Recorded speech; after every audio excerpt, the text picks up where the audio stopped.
श्री गणेशाय नमः. नमस्कार मंडळी, रेखाच किचनमध्ये पुन्हा एकदा तुमचे खूप खूप स्वागत.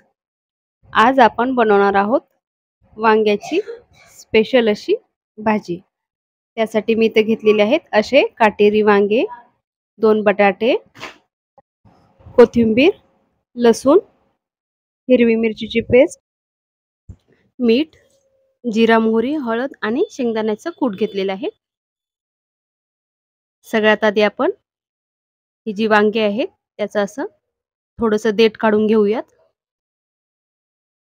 आणि हा साइडचा थोडासा भाग काढून घ्यायचा आहे आणि जे काटे आहेत ते काढून घ्यायचे आहेत आपल्याला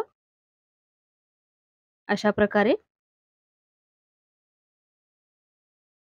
आणि आपल्याला वांग्याचे असे लांब लांब काप करून घ्यायचे आहेत. हे बघा अशा प्रकारे.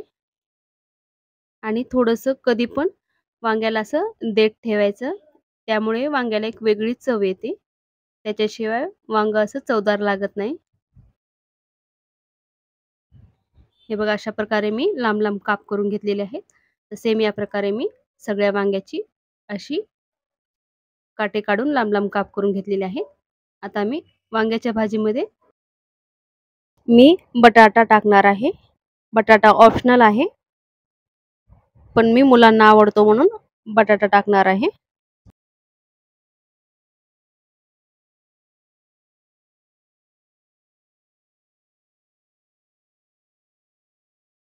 वांगी कट केली की लगेच पाण्यामध्ये टाकायची, नाहीतर काळी पडतात. सेम बटाटा पण. आता हे आपलं सगळं कट करून झालेलं आहे. वांग्याप्रमाणेच मी बटाट्याची पण लांब लांब काप करून घेतलेले आहेत. आता आपण एका कढईमध्ये तेल टाकूयात. तेल गरम झालं की जिरा मोहरी टाकूयात.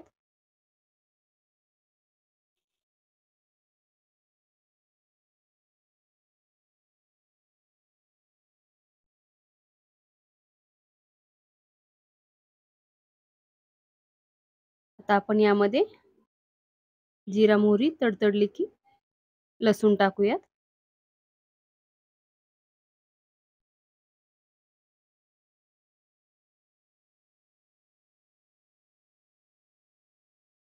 लसूण टाकूयात.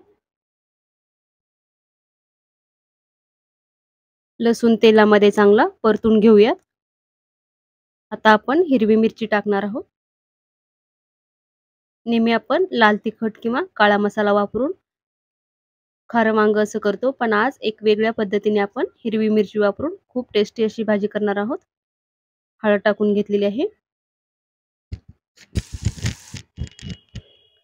किसलेलं खोबरं टाकलेलं आहे मी. तुम्ही वाटून पण टाकू शकता, पण माझ्याकडे किसलेलं अवेलेबल होतं त्यामुळे मी तेच टाकलं.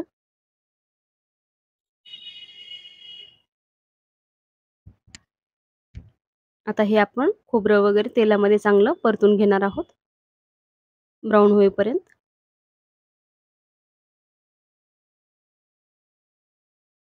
हे चांगलं परतलं की आपण त्यामध्ये आपण जे वांग्याचे आणि बटाट्याचे काप केलेले आहेत ते टाकून घेणार आहोत.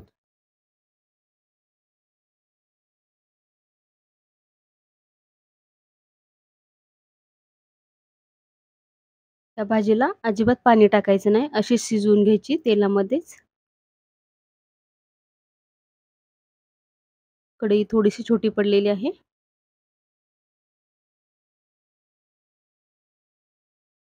काही हरकत नाही, थोड्या वेळाने भाजी शिजली ना व्यवस्थित बसेल भाजी कढईमध्ये. थोडं हलवायला मला अवघड जाते. असंच आपल्याला मस्त असं हलवून तेलामध्ये चांगली परतून भाजी आपल्याला अशी शिजवून घ्यायची आहे, पाणी न टाकता. हे बघा थोडीशी शिजलेली आहे. वांगी आणि बटाटा थोडासा मऊ पडलेला आहे, त्यामुळे भाजी कमी झालेली आहे आणि कढईमध्ये मावलेली आहे. आता आपण मीठ टाकूयात आणि शेंगदाण्याचं पावडर टाकूयात वरून. आता परत मिक्स करून घेऊयात. अशा पद्धतीने हिरव्या मिरचीची वांग्याची भाजी नक्की करून बघा, खूप टेस्टी लागते. मुलांना टिफिनला पण बेस्ट पर्याय आहे. खूप आवडेल मुलांना पण ही भाजी. हे बघा वांगी पण चांगली शिजलेली आहेत. आणि बटाटा पण चांगला शिजलेला आहे आणि पाणी न टाकता ही आपण भाजी बनवलेली आहे.